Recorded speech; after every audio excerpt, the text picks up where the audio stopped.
taken by I'm guessing that's Captain J. Abbott, the 17th of October, 1777. So Unbelievable. In 1777 was the heart of the American Revolutionary War. Battle of Saratoga, which this sword was at the battle and was surrendered.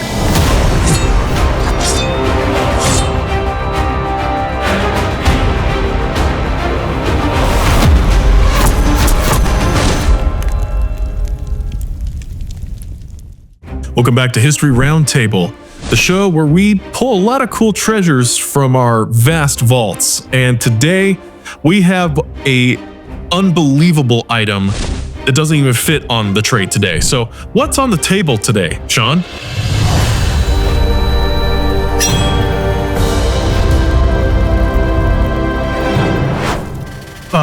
Wow. Well, for the obvious, it's a sword, but just not any ordinary sword. Yeah, what makes this so special? So from just looking at it from this angle, you can tell that it's a straight blade. Okay, yeah. It's of the typical form of the mid to late 18th century. This is a more, let's say, refined sword that wouldn't be the robust, huge swords for major battle. So you could denote this was probably for an officer. Yeah. But what makes this so special is not just the sword itself, it's what is engraved on it. And you can see some writing here and some writing here and a very bold date of 1777. Now, let's just think about that year for a minute.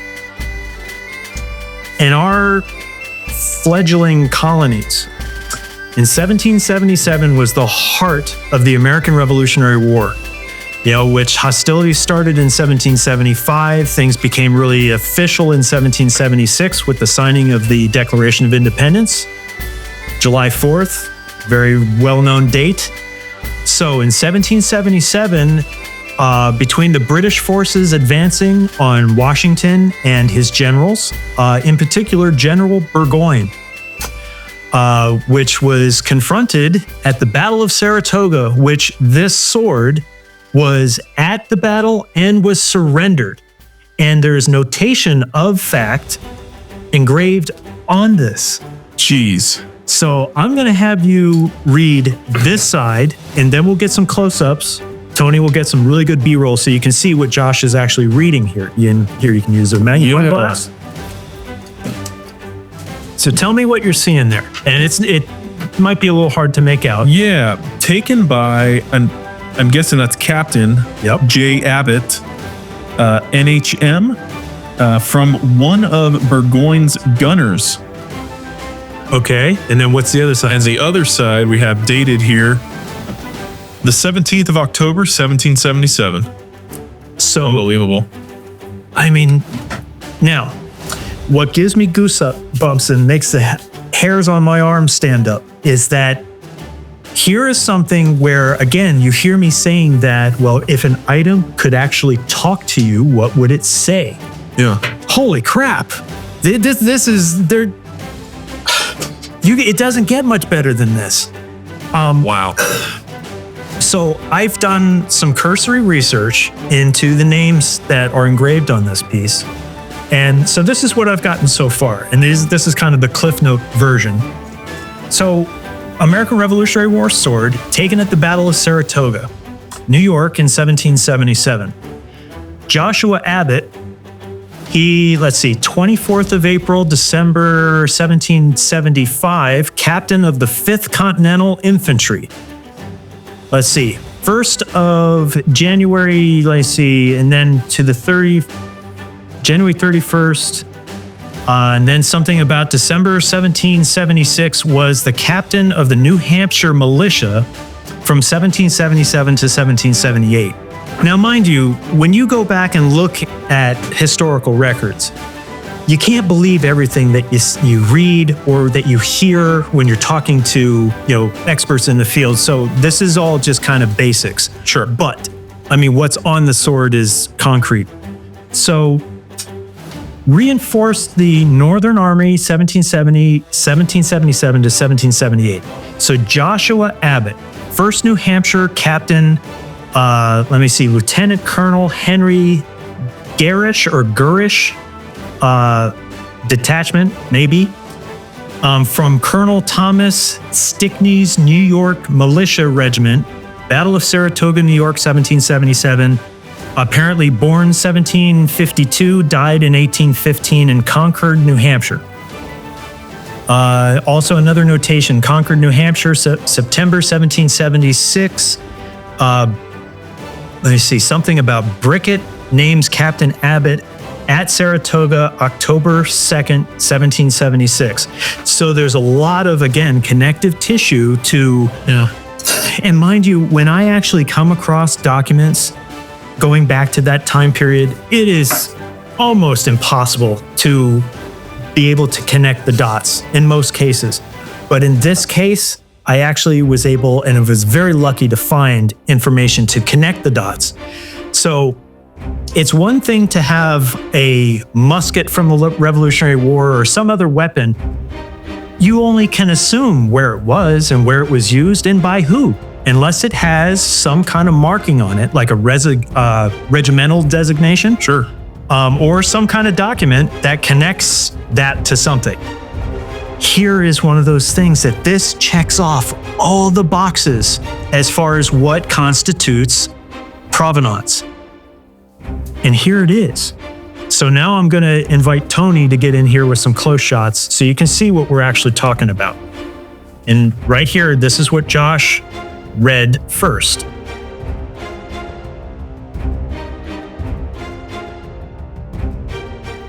And here's the other side. It's great. I mean, again, there's very few pieces like this that I ever encounter that has legit engraving and you actually believe the story. And there's no red flags that pop up. It's just an incredible thing. Wow. And the more you look at it, there's more little subtleties that show up. Yeah. So paint me the picture of this time. So we have Battle of Saratoga, and we even we'll get some close-ups on the blade. There's contact marks, so this was likely used in either that battle or something leading up to. Paint me a picture of what was going on specifically around that battle and the struggles back and forth.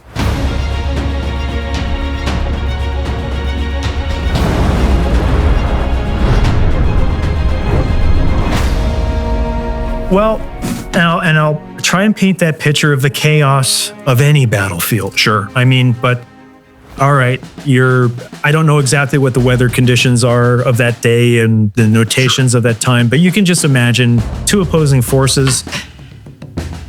Black powder is a game changer when it is about deciding who's going to win a battle. But if you can imagine on this vast, maybe rolling hills of an open battlefield, when the first cannons started going off and the first infantry blocks of foot soldiers firing their muskets, all that black powder smoke is now starting to fill the battlefield. And now if you have a progressive wind, that's great. It's going to flush that smoke off the battlefield. So the officers, which will always be, and the generals will be on the high spots, overlooking.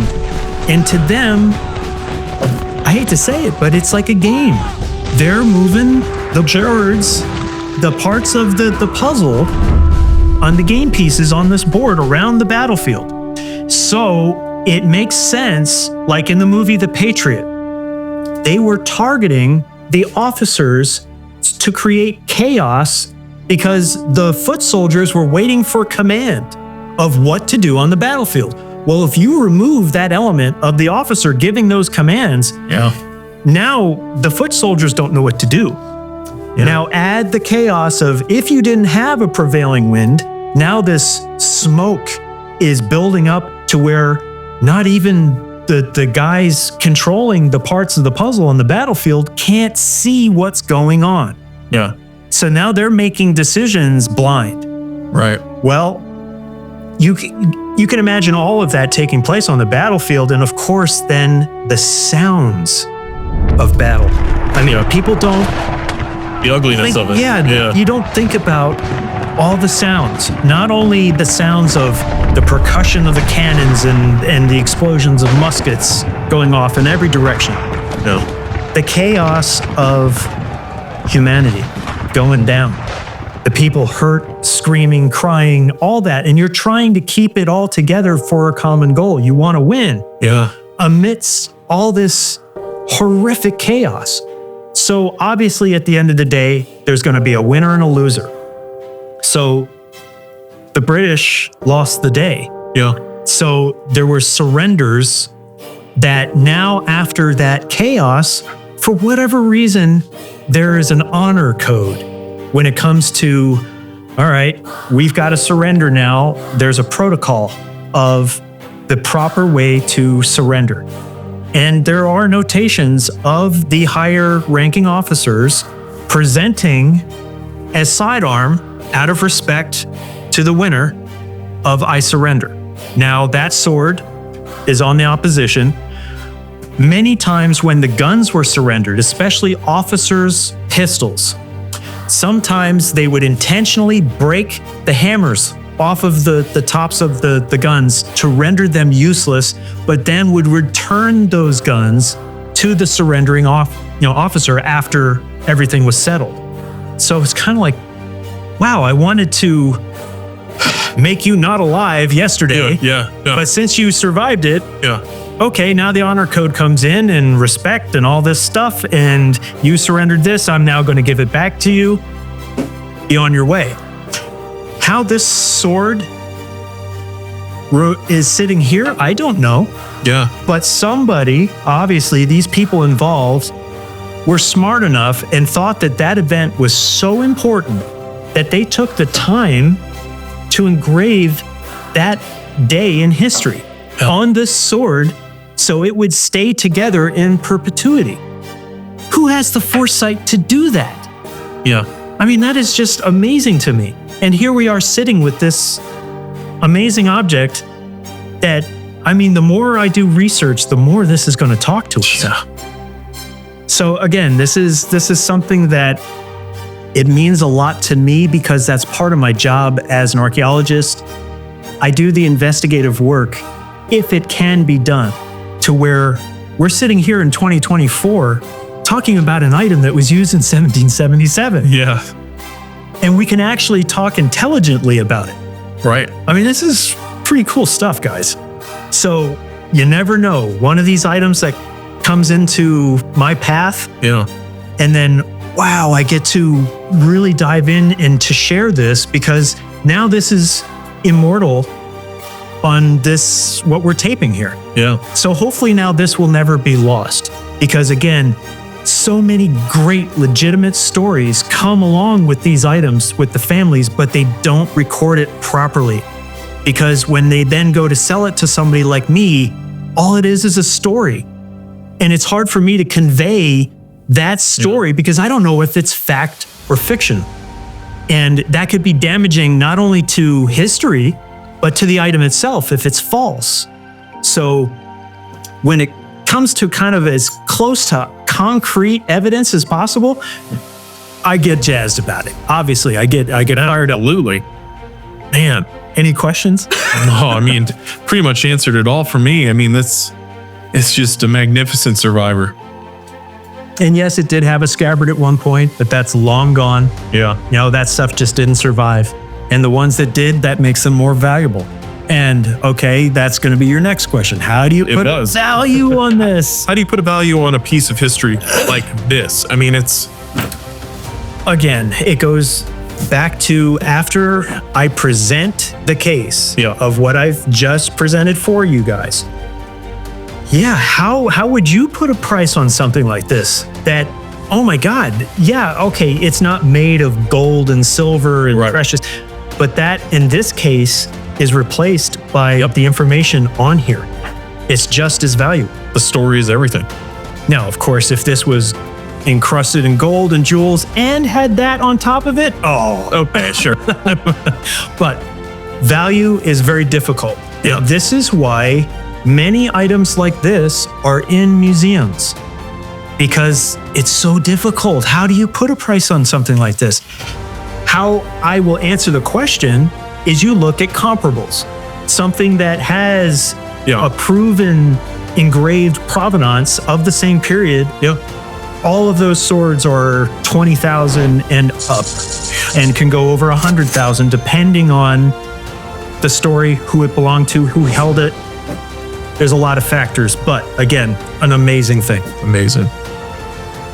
So of course you're going to ask me the cool factor question.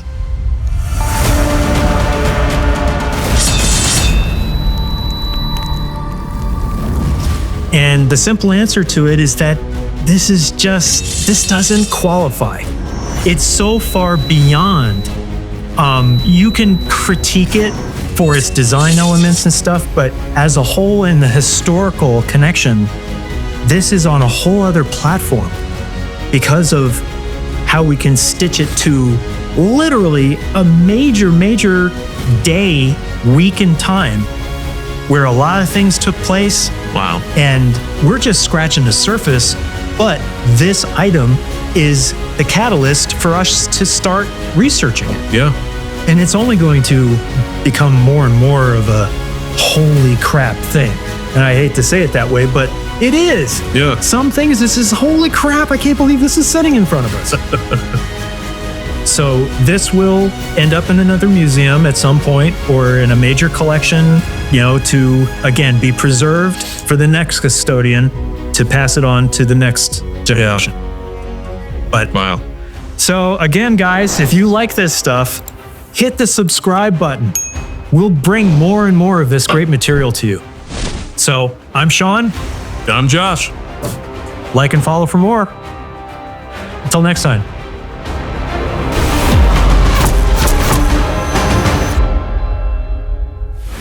History Roundtable, an all-new season. Don't forget to like and share your favorite episodes. And to learn more about the artifacts on the show, visit tortugatrading.com and commodorecoins.com. Till next time.